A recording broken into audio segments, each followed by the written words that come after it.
So this is a shortened version of the first part of chapter 1. It's about limit notation and about finding limits from tables and graphs. Limit notation, the way it looks, is the word LIM, which is short for limit. And what it means is it's the limit as x gets close to a. It's very important that you understand that limit notation is about your x-coordinate being close to a, not being at a, but being close to a.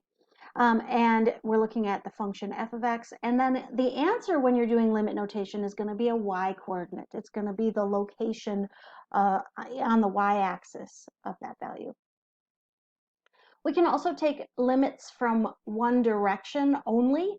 If we would like to approach our number from the left side or the negative direction on a graph, that means that we're getting close to that x-coordinate of a, but we're just a little bit smaller than a.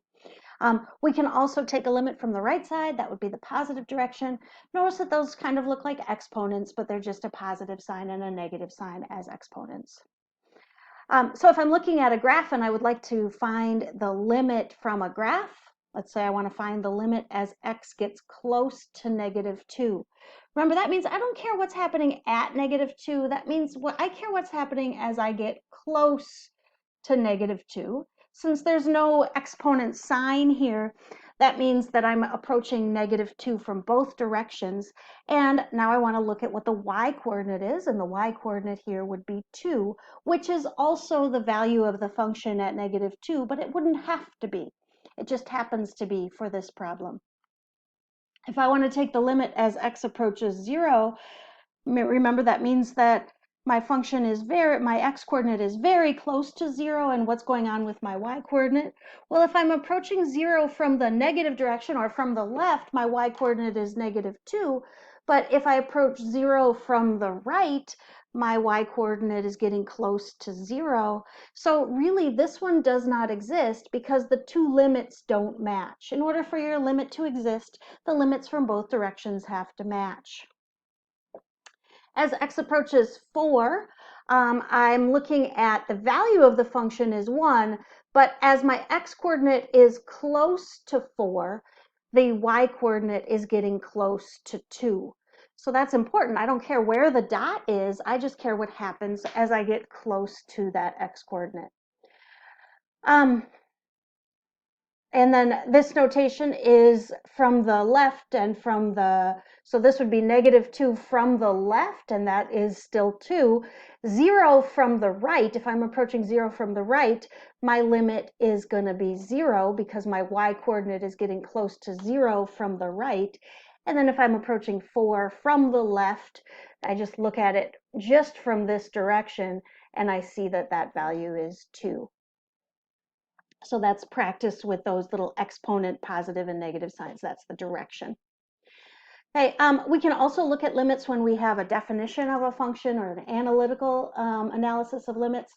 Here's a function that's defined as a piecewise function. If my x-coordinate is less than 0, then the function is going to be -x plus 2. If it's greater than or equal to 0, then my y-coordinate is just going to be x. So this limit is saying I'm getting close to -2. I'm only going to use the part of the definition that applies if I'm close to -2, and that would be the top part of that definition. So that limit would be -2 plus 2, or 4. If I'm approaching 4 for this analytical limit, I'm going to look at the part of the function where the x-coordinates are greater than 0. So that would also be 4 because the x-coordinate there would be 4. And that would also be the y-coordinate.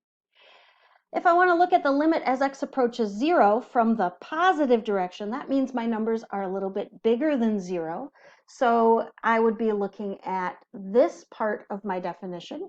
And if my x-coordinate is getting close to 0, then my y-coordinate is also getting close to 0 because my y-coordinate is my x-coordinate. If I'm looking at x getting close to 0 but a little bit smaller, that means I would use this part of the definition, and so my limit would be 2. And then if I ask you what's the limit as x gets close to 0, you would have to say does not exist because you don't know whether to choose 0 or 2.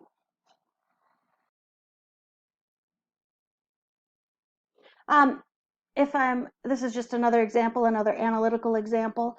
This is another piecewise function. As x gets close to 0, well, 0 would be anything that's not 2. My function is going to be x minus 2 over x minus 2. So this would be 0 minus 2 over 0 minus 2, which would be 1 because I'm close to 0. As x approaches 2, my value of my function would be 0 over 0, which does not exist because it'd be 2 minus 2 over 2 minus 2. So that doesn't exist because it's 0 over 0. But remember, I'm not at 2. I'm close to 2. And if I have like 2.1 minus 2 divided by 2.1 minus 2, do you agree that that would be 1?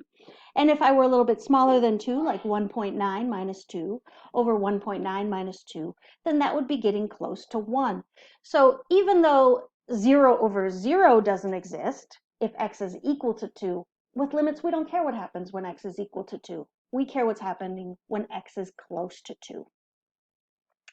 I just have a couple more examples. I want you to pause the video and try these examples, see how you do, and I will go over them after you try them.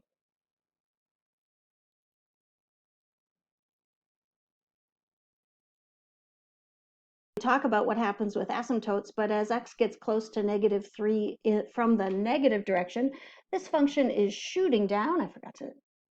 It's shooting down towards negative infinity. The y-coordinate is getting smaller and smaller. We say that limit is equal to negative infinity. We also, the limit doesn't really exist if you get a negative infinity for an answer, but that's the best way to phrase that. And then as x gets close to -3 from the positive direction, that would just be 0.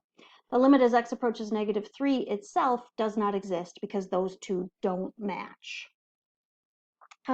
As x approaches 3 from the negative direction, our limit here is 0. Our y-coordinate is getting close to 0 from the negative direction, and that's also true from the positive direction. Function looks very different from both directions, but both y-coordinates are approaching 0. So that means the limit as x approaches 3 is 0. This dot does not matter. The value of the function doesn't matter at x equals 3. It's just when x gets close to 3. All right, just so you are aware, sometimes the limit does not exist. Here, the limit as x approaches 0, so our function is shooting down towards infinity and up towards, down towards negative infinity and up towards positive infinity. Those kinds of infinities don't match, so we just say that limit doesn't exist. Here as well, if I look at this graph, our limit is approaching 1 from the positive direction and -1 from the negative direction, so this limit does not exist. So again, the limit from both directions has to be the same, or else the limit doesn't exist. Another time when limits don't exist is this is a crazy oscillating function at x equals 0. It's really kind of a fun function to zoom in on. If you have Desmos or a graphing calculator, you can zoom in at x equals 0. There's no way to pin this function down. So it's just oscillating like crazy, and we say that limit doesn't exist. And then another way that a limit doesn't exist is if you're outside of the domain. So if I try plugging 0 into this function, I wind up with imaginary numbers. And I always say calculus is hard enough with real numbers. We don't need to use imaginary numbers in calculus. So we just say the limit doesn't exist because 0 is outside of the domain. You need to have some calculator skills for Calc BC, so I want to make sure that you are able to graph a function in an appropriate window. That means that you should be able to, whatever graphing calculator you have, you should be able to resize the window, including setting the domain and range yourself by hand.